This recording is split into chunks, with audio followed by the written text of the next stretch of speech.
Une nuit sous la tente. Oh, bonjour! Vous vous êtes levé tôt ce matin? C'est le soleil qui nous a réveillés. Salut, Liam. Salut, Pimpin. Une petite partie. C'est le moment de la journée que je préfère. Moi, mon moment préféré, c'est la nuit. Il fait plus frais. Et tout est calme. La nuit? Mais tu ne te sens jamais tout seul ici la nuit, Grand Chêne? Oh non! Il y a des animaux qui ne sortent que la nuit. Les animaux nocturnes. Et ils viennent me rendre visite. Oh. Et je peux vous dire qu'il n'y a rien de plus beau que le spectacle de la lune et des étoiles qui scintillent. Oh, moi, ça me donne envie de passer une nuit dehors avec tous mes amis. Eh bien, on n'a qu'à le faire. Mais oui, bonne idée, on pourrait tous camper dehors. C'est vrai, on dormirait sous la tente. Youpi! Tu es sûr que tu pourras passer une nuit dehors, Pimpin? Que tu ne rentreras pas chez toi en courant quand il fera tout noir? Non, je n'aurais pas peur. Viens, Rosie, on va en parler à tout le monde. J'adorais camper quand j'étais un petit ourson. J'accompagnais les chansons à la guitare. Moi, ce sera la première fois de ma vie que je camperai. Et moi, je suis une spécialiste du camping. Ah oui, vraiment, Galiléa? Mais oui, bien sûr. Pose-moi des questions, tu verras. J'en ai une. Quelle est la chose la plus importante à prendre avec nous? Des brindilles.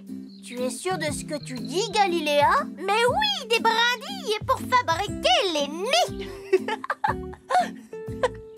Mais Galiléa, nous allons dormir sous des tentes, pas dans des nids. Des tentes? Je ne pourrais pas vous aider pour les tentes, mais je veux bien essayer d'y passer une nuit. Je suis tellement impatiente.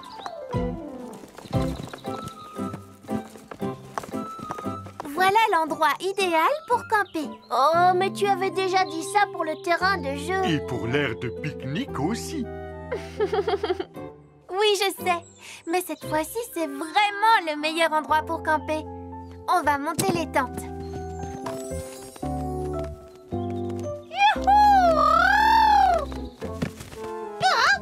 Regardez-moi ça. Oh. Quoi? Vous ne croyez quand même pas que je vais dormir dans ce désordre? Non, ici, c'est pour les garçons. Tu es dans l'autre.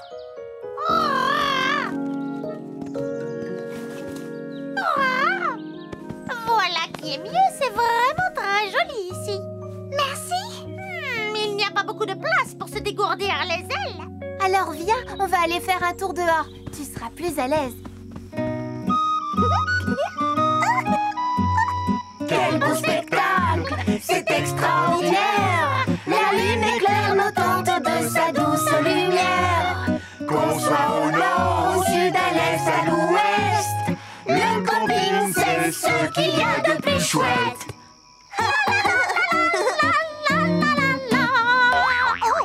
Oups. Ça fait longtemps que je n'ai pas joué. Il commence à se faire tard. Alors, qui sera le premier dans son sac de couchage?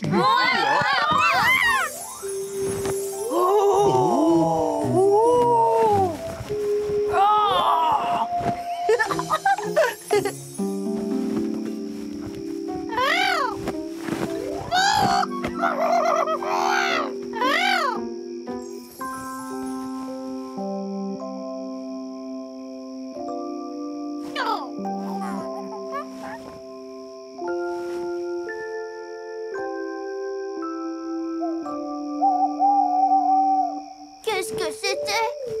Un hibou. Ou peut-être que c'était un monstre.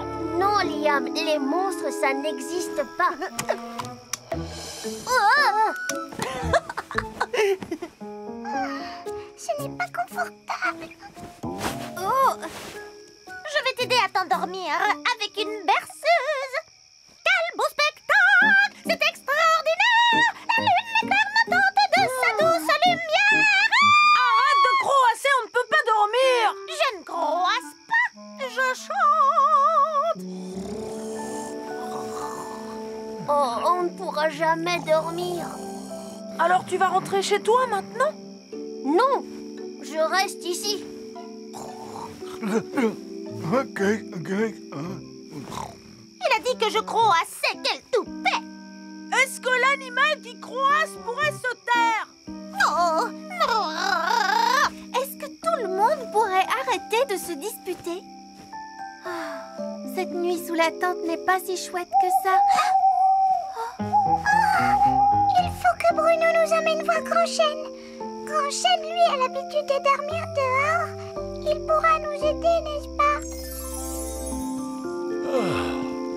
Oh, bonsoir tout le monde. Alors, tout se passe bien? Non, pas vraiment. Et toi, comment vas-tu?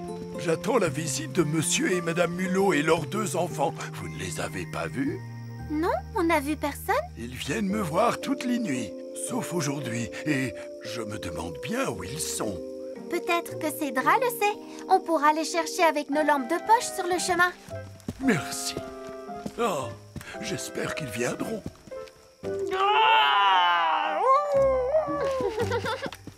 Mais quel animal peut faire ce drôle de bruit?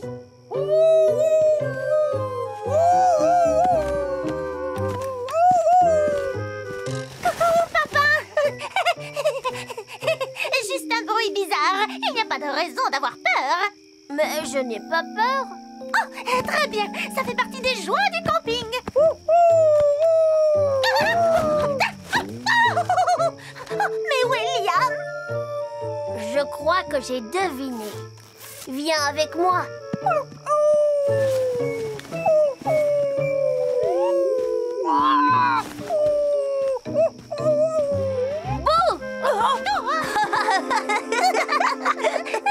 Oh, c'est un plaisir de vous voir et de partager avec vous cette belle nuit étoilée.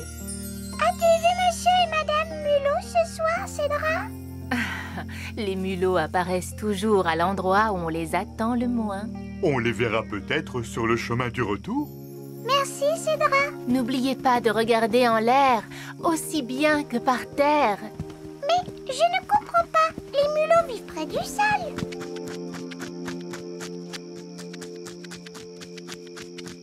Arrête ça tout de suite, Liam. Quoi? Je ne fais rien, je t'assure. Oh, mais si, tu fais du bruit en grattant quelque chose. Mais non, ce n'est pas moi.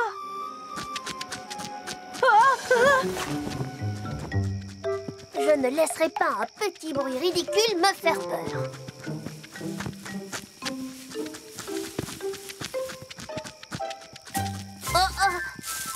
Bonsoir, monsieur Mulot. Ah, enfin! Cela fait des heures que nous essayons de sortir de notre terrier pour aller voir Grand-Chêne. Mais votre tante bloque le chemin. Pardon. Oh, papa, tu as trouvé la famille Mulot? Nous n'étions pas perdus, mais coincés. Et quelqu'un a poussé des hurlements quand on a voulu sortir. Oh, eh bien, maintenant on peut retourner dormir. Si seulement il y avait plus de place sous la tente. On peut essayer de l'agrandir. On va suivre les mulots jusque chez Grand-Chêne et on emporte les tentes. Je suis si content que vous soyez enfin arrivés. Oh, nous aussi, Grand-Chêne. Après tout ce que nous avons dû supporter, cette voix de casserole et ces hurlements. Oh, je vous fais toutes mes excuses. Hé, Liam, regarde ça.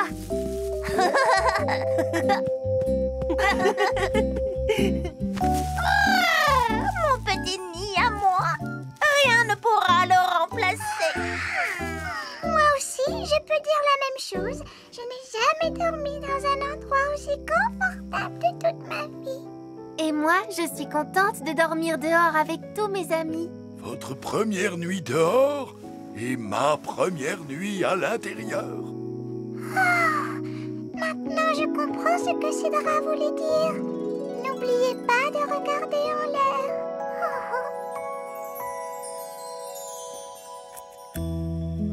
Hé, Rosie. Tu sais, si je ne peux pas dormir, c'est parce que j'aime vivre la nuit. Je suis un animal nocturne. Tu sais, comme les mulots. Et donc, à partir d'aujourd'hui, je vais dormir toute la journée et jouer toute la nuit. Alors je pourrais t'emprunter ton hamac à la maison. Bonne nuit, Pimpin. gargouille dans la nuit.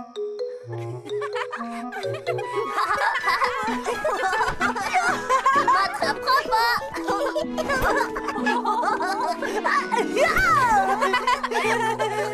Moi, j'adore les batailles de coussins. Moi aussi, Rosie. On s'amuse drôlement bien quand on vient dormir chez toi et papa. Oui. Attention, tu n'as plus rien pour te défendre. Ya! C'est l'heure pour un verre de lait.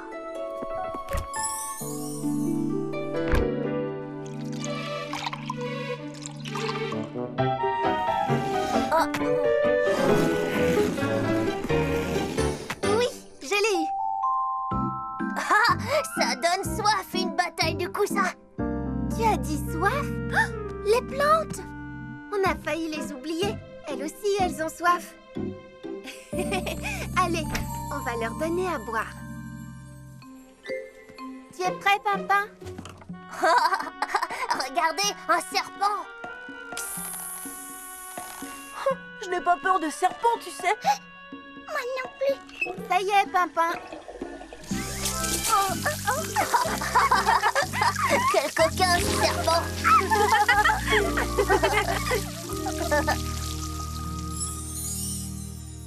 Bonne nuit. Bonne nuit, Rosie. Oh. Pimpin, tu pourrais au moins t'excuser. C'était pas moi. Mais alors, si c'était pas papa? D'où venait ce bruit? Oh. Ça alors, quel drôle de bruit. Je me demande bien ce que ça peut être. Quel bruit. Je n'ai absolument rien remarqué. Peut-être que Rosie sait d'où vient ce bruit.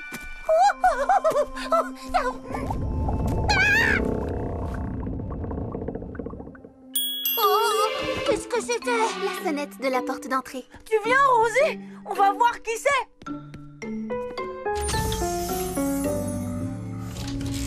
Qui est là?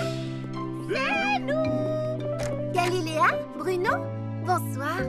Je parie que vous aussi, vous avez entendu le bruit. Oh oui. Étrange, n'est-ce pas? Eh bien, moi, je n'ai rien entendu du tout.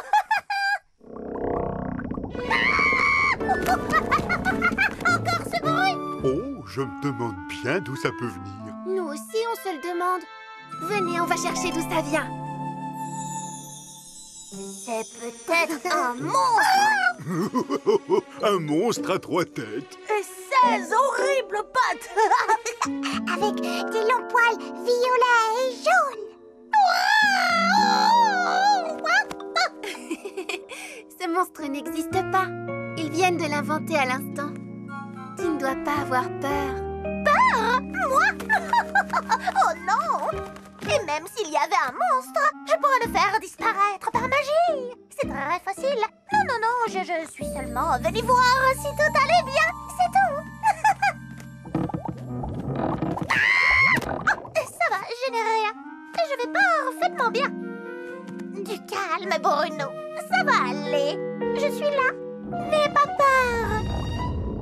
Oh, cette fois, j'en suis sûre. Ça vient de dehors. Écoutez. Oh, mais je suis sûre d'avoir déjà entendu ce bruit. Peut-être que c'était pendant un orage? Mais je ne vois pas d'orage. Aucun nuage à l'horizon. Et pas une goutte de pluie. Dommage, j'adore les orages. Plus ils sont forts, mieux c'est. Moi, j'aime pas ça. J'ai un petit peu peur quand il y a de l'orage.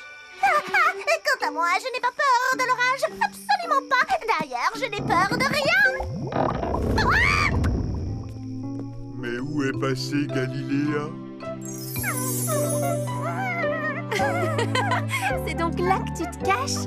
Qu'est-ce que tu fais sous cette couverture?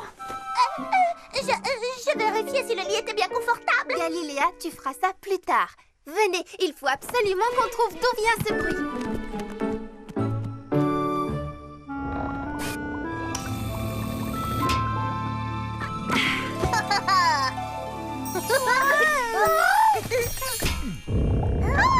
Qu'est-ce que c'est que ça? Oh, peut-être que le tonnerre s'est installé sous la terre. Je ne pense pas que ce genre de choses puisse arriver, Bruno. Mais la terre a bel et bien grondé, ça c'est vrai. Alors il faut partir en exploration. Je ne crois pas que c'est une bonne idée. Il fait trop noir. Voilà de la lumière.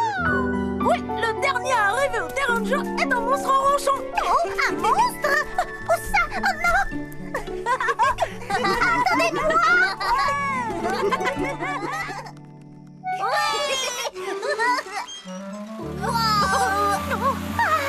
Mais ce n'est pas une heure pour jouer. Oh, vous avez entendu? Le manège et le trampoline font des bruits bizarres. C'est peut-être ça qu'on a entendu. Oh! Non, ce n'est pas la même chose que tout à l'heure. Et c'est moins fort aussi. Ça y est, ça recommence. Oh, Galiléa. Est-ce que je suis maladroite et j'ai glissé? Mais qu'est-ce que c'est que ce bruit? Moi, j'ai deviné. Je vais vous dire ce que c'est. C'est un monstre gargouilleur. C'est son estomac qui gargouille. Les amis, il n'y a plus qu'une seule chose à faire. Se laisser guider par le son. C'est le meilleur moyen de trouver d'où ça vient. C'est par là. Mais non, voyons, Galiléa. Ça vient de par là, droit devant nous. Oh, non, pas par là. Surtout pas par là. On va demander à Grand Chêne. Lui, il sait toujours tout sur tout. Attendez-moi.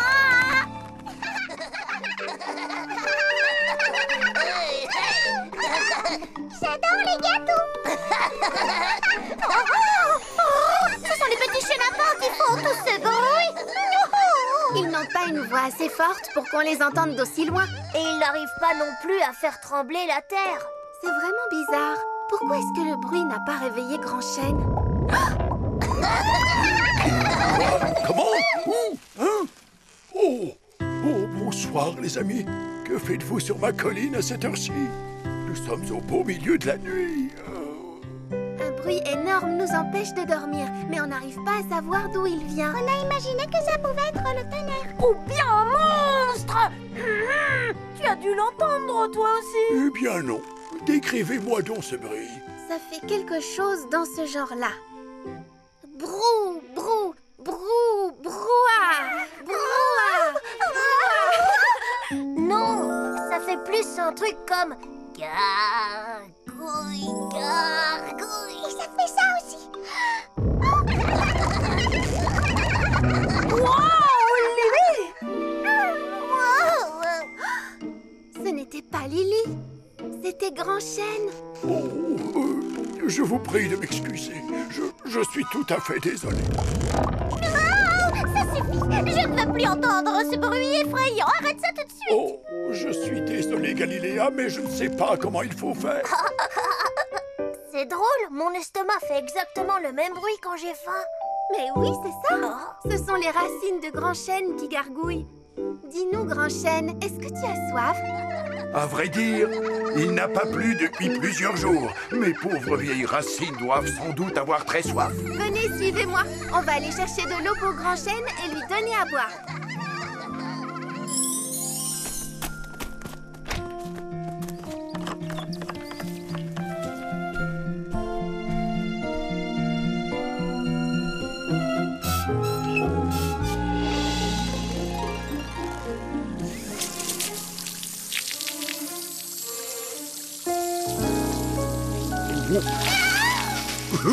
Oups. Excuse-moi, Galiléa. Allez, maintenant c'est mon tour. Moi aussi, je vais arroser. Merci à vous tous, les amis. Ah, je me sens déjà beaucoup mieux grâce à vous. Les bruits étranges qui vous empêchaient de dormir se sont enfin arrêtés. Et en parlant de dormir, il ne serait pas grand temps de retourner dans votre lit. Oui, tu as raison. On ferait bien de rentrer. Bonne nuit, Grand Chêne. Bonne nuit à tous. Rosie. Oui? Je suis bien content de ne pas avoir des racines qui gargouillent. Mon ventre est déjà assez bruyant comme ça. Mais si j'avais des racines, elles aimeraient sûrement les sandwichs à la banane. Fais de beaux rêves, Pimpin.